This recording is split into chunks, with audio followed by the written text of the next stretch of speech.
పదే చెప్తున్నది. మరి పార్టీ మారకూడదని నీకు తెలిసిన వానివి, చట్టం గురించి తెలిసిన వానివి, సుప్రీంకోర్టు ఇతర తీర్పులు తెలిసిన వానివి, ఇవాళ చట్టం పేరు మీద సుప్రీంకోర్టు తీర్పుల మీద నైతికత మీద నువ్వు చాలా మాట్లాడుతున్నావు. నేను ఒకటే ఇవాళ ఇంతకుముందు మీరు మాట్లాడిన దాని మీద ఎవరైతే మేమేం చెప్పదలుచుకోలే, మీ యొక్క ఇవాళ గురువు, నీ మొదటి గురువుకి పంగనాగాలు పెట్టినావు ఎన్టీ రామారావు గారికి, రెండో గురువు చంద్రబాబు నాయుడు గారికి పంగనామాలు పెట్టినావు, మూడో గురువు కేసీఆర్ గారికి పంగనామాలు పెట్టినావు. ఇవాళ మీ యొక్క కొత్త గురువు కొంగొత్త గురువు నీ యొక్క రేవంత్ రెడ్డికి కూడా నువ్వు పెట్టబోతున్నావు. ఆ రేవంత్ రెడ్డి నీలాంటి వాళ్ళ గురించి ఏం చెప్పిండో మేము ఖచ్చితంగా ఇక్కడ నేను మాట్లాడి చెప్తాను. నేను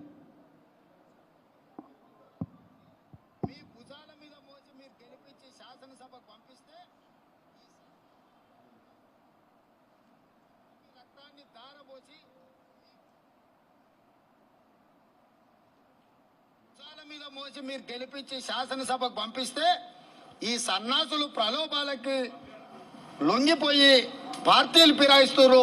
నేను కాంగ్రెస్ పార్టీ కార్యకర్తలకు ఒకటే విజ్ఞప్తి చేస్తున్నా, ఎవడైతే మన పార్టీ హస్తం గుర్తు మీద గెలుస్తాడో రాజీనామా చేయకుండా పార్టీ మారితే రాళ్లతో కొట్టండి, రాళ్లతో కొట్టి చంపండి. గ్రామాలలో అప్పుడప్పుడు చూస్తుంటాం, పిచ్చి కుక్కలు ఊర్లో స్వైర విహారం చేసి ప్రజల్ని కరిస్తే తరిమి తరిమి రాళ్లతో కొట్టేట్లయితే చంపుతారో, రాజీనామా చేయకుండా పార్టీ ఫిరాయించిన వాళ్ళను రాళ్లల్లో ఊర్లలోకి వస్తే రాళ్లతో కొట్టండి అని చెప్పి మరి ఏం చేయాలనేది ఇప్పుడు మీ యొక్క నాయకుడే చెప్పిండు. నేను ఎక్కువ నేను చెప్పదలుచుకోలేదు. అదేవిధంగా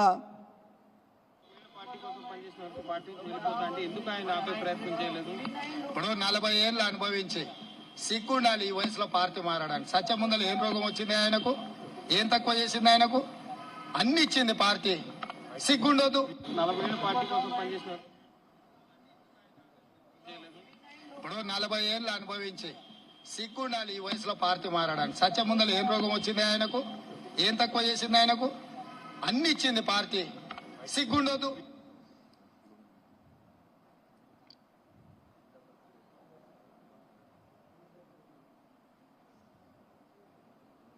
తెలంగాణ డిప్యూటీ సీఎం కడియం శ్రీహరిపై తీవ్ర స్థాయిలో ధ్వజమెత్తారు TTDP MLA Revanth Reddy. TTDP నేతలను కోతులని అనటం ఆయన విజ్ఞతకే వదిలేస్తున్నామని అన్నారు రేవంత్ రెడ్డి. గోతికాడ నక్కల మాల మాదిగల రిజర్వేషన్ ను కడియం కొట్టేశారన్నారు. కడియం కులంపై నిజ నిర్ధారణ జరగాలన్నారు రేవంత్ రెడ్డి. ఏ విధంగా మేము గోతికాడి నక్కలం కాదు, కడియం శ్రీహరి లాగా గోతికాడి నక్కలం కాదు, దొరగారి కాపలా కుక్కలం అంతకంటే కాదు. ఈ రోజు మాదిగ మాలల రిజర్వేషన్లను కొట్టేసి గోతికాడి నక్కలాగా వాళ్ళ నోటికాడి ముద్దను కొట్టేసిన కడియం శ్రీహరి గారు కూడా ఈ రోజు ఆలోచన చేసుకోవాలి. నిన్న మొన్నటి వరకు ఇదే తెలుగుదేశంలో నీకు రాజకీయ భిక్ష పెట్టింది పార్టీ. రాజకీయ భిక్ష పెట్టిన పార్టీని, నాయకుడిని, సహచర సభ్యుల్ని కోతులని సంబోధించడంలోనే నీకున్న జ్ఞానము, నీకున్న పరిజ్ఞానము, నీ ఆలోచన విధానం బయటపడుతుంది. ఇప్పటికైనా కడియం శ్రీహరి గారు, మీకు ఒక్కరికే మాటలు రావు, మేము మాట్లాడామంటే నువ్వు తల ఎక్కడ పెట్టుకుంటావో కూడా నాకు తెలీదు. అదే విధంగా ఈరోజు నిజంగానే కడియం శ్రీహరి గారు మాల మాదిగ సామాజిక వర్గాలకు సంబంధించిన వాడైతే శాసనసభలో ఒక నిజ నిర్ధారణ కమిటీ వేసి కమిటీ ముందల విచారణ జరిగి ఆయన శీలాన్ని ఆయన నిరూపించుకోవాల్సిన అవసరం ఉన్నది. ఆయన ఏ సామాజిక వర్గం వాడు, ఏ సామాజిక వర్గం కోటాలో పదవులు అనుభవిస్తున్నాడో ప్రజలకు కడియం శ్రీహరి గారు సమాధానం చెప్పాలని చెప్పి తెలుగుదేశం పార్టీ డిమాండ్ చేస్తుంది.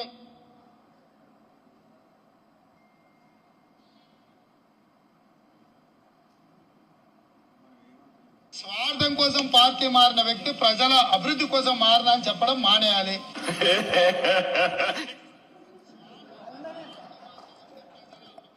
ఇప్పుడు వాళ్ళ యొక్క కొత్త గురువే ఆయన గురించి ఏం చెప్పిండని చెప్తున్నా. నేను ఎక్కువ మాట్లాడను. అందుకే చట్టం క్లియర్గా చెప్తుంది నువ్వు పార్టీ మారొద్దని. 2 సుప్రీంకోర్టు తీర్పులు ఉన్నాయి.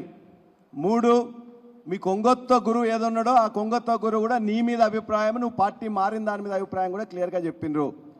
మేము మా యొక్క కార్యకర్తల కష్టంతో నేనే నిన్ను సీటు వచ్చిన తర్వాత నిన్ను నా కారులో ఎక్కించుకొని వచ్చిన, గన్పూర్కి తీసుకొచ్చిన తర్వాత మా ఇంట్లో మొత్తం 2000 మంది ముఖ్య కార్యకర్తలతో అందరికీ భోజనం పెట్టి ఈ కడియం శ్రీహరి అనే అతనికి ఓటేయాలని చెప్పి కూడా చెప్పినాం. నేను, మా కుటుంబం, మా కార్యకర్తలు, మా నాయకులు శ్రమించి నిన్ను గెలిపించిండ్రు కాబట్టి ఇవాళ నాకు హక్కు లేదు. మేము ఇష్టం వచ్చినట్టు చేస్తా అంటే ఇష్టం వచ్చినట్టు చేయడానికి రాజకీయాల్లో నీ ఇష్టం వచ్చినట్టు మాట్లాడొచ్చు.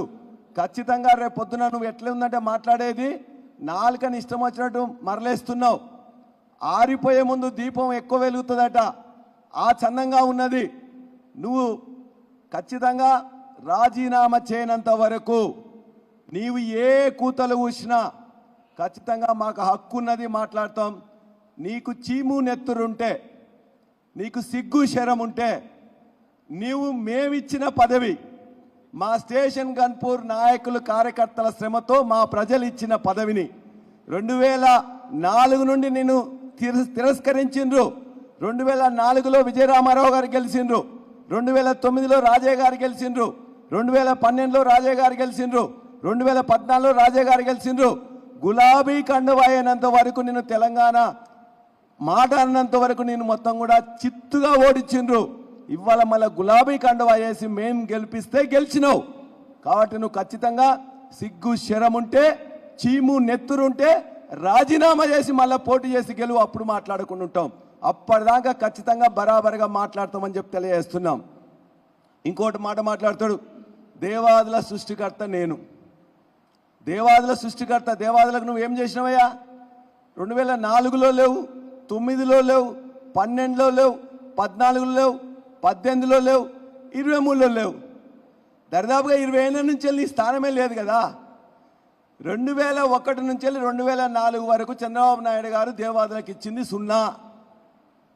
2004 నుంచి వెళ్ళి 2014 వరకు కాంగ్రెస్ పార్టీ ఇచ్చిన ఆయకట్టు 40,000 ఎకరాలు.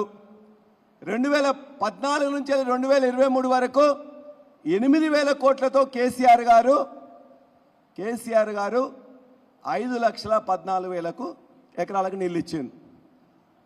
ఆ నీళ్లను ఆన్ చేయడానికి ఉన్న మోటార్లను చేతగాని దద్దమ్మలు నువ్వు, మీ యొక్క సహచర శాసనసభ్యులు మోటార్లు, మేము పెట్టిన మోటార్లని దేవన్నపేటలో 46 కిలోమీటర్లు టన్నెల్ తీసుకొచ్చి అక్కడ నుండి 7 కిలోమీటర్ల పంపులు మోటార్లు ధర్మసాగర్కి వేస్తే దాన్ని ఆన్ చేయడం కూడా చేతగాని మీళ్ళు నేను దేవాలయాల గురించి నేను చేసినా అని చెప్పేసి మాట్లాడుతున్నావు. నేను ఇక్కడ చెప్తా, చూపిస్తా ఒకటి, దేవాలయాల గురించి ఎవరు చేసిన అనేది. నా గురించి మాట్లాడింది వాస్తవాలు తెలిసిన ఉమ్మడి వరంగల్ జిల్లాకు నేనేం చేశాను, నీ వలన ఏం జరిగింది అనే చర్చకు నువ్వు వస్తే మాట్లాడడానికి సిద్ధంగా ఉన్నాను. స్టేషన్ గన్పూర్కు నేనేం చేశాను, నువ్వేం చేశావు, రాజయ్య ఏం చేశాడో మాట్లాడడానికి కూడా నీకు సిద్ధంగా ఉన్నాను. కనీసం మరి ప్రజలు నమ్ముతారా, ప్రజలు ఏమనుకుంటారు, నవ్విపోరా అనే ఆలోచన కూడా లేదు. నా ఎమ్మెల్సీ ఈరోజు ఈ కార్యక్రమానికి సూత్రధారి పల్లరాజేశ్వర రెడ్డి గారు. తెలంగాణ వచ్చిన తర్వాతనే గౌరవ ముఖ్యమంత్రి కేసీఆర్ గారు ఈ దేవాదుల ప్రాజెక్టును త్వరితగతిన పూర్తి చేయాలని ఆలోచించి 8,000 కోట్ల రూపాయలు ఇప్పటి వరకు ఖర్చు పెట్టారు. ఇంకొక 1,000 కోట్ల రూపాయలు ఖర్చు పెడితే దేవాదుల మొదటి దశ, 2వ దశ, 3వ దశ పూర్తి కాబోతున్నాయని చెప్పి మీ అందరికీ సవినయంగా తెలియజేసుకుంటున్నారు. రిజర్వాయర్ ద్వారా సాగునీరు అందించాలని ప్రతిపాదించాం. కానీ ఆ గౌరాయిపల్లి రిజర్వాయర్ పూర్తి కాలేదు, వరదకాలం పూర్తి కాలేదు, ఈ ప్రాంతానికి సాగునీరు రాలేదు. అందుకనే నేను, పల్లరాజేశ్వర రెడ్డి గారు, రాజయ్య గారు ముగ్గురం కూడా అనేక పర్యాయాలు ముఖ్యమంత్రి గారి దృష్టికి తీసుకువచ్చి మహాత్మా గాంధీ దగ్గర ఒక లిఫ్ట్ కనుక పెట్టినట్టయితే ఈ ప్రాంతాలకు సాగునీరు వచ్చాలని ఆలోచన చేసి వారి దృష్టికి తీసుకువెళ్తే వారు పెద్ద హృదయంతో సమ్మతించి వెంటనే 104 కోట్ల రూపాయలు మంజూరించాలని చెప్పి కూడా ఈ సందర్భంగా నేను సవినీయంగా తెలియజేసుకుంటున్నాను. ఇది దేవాలయాల గురించి ఎవరు చేసిండ్రు? దేవాలయాల గురించి మొదటి ఫేజ్లో 2001 నుండి 4 వరకు పని జరగలే. 4 నుంచి 14 వరకు ఇచ్చిన 40,000 ఎకరాలు అయితే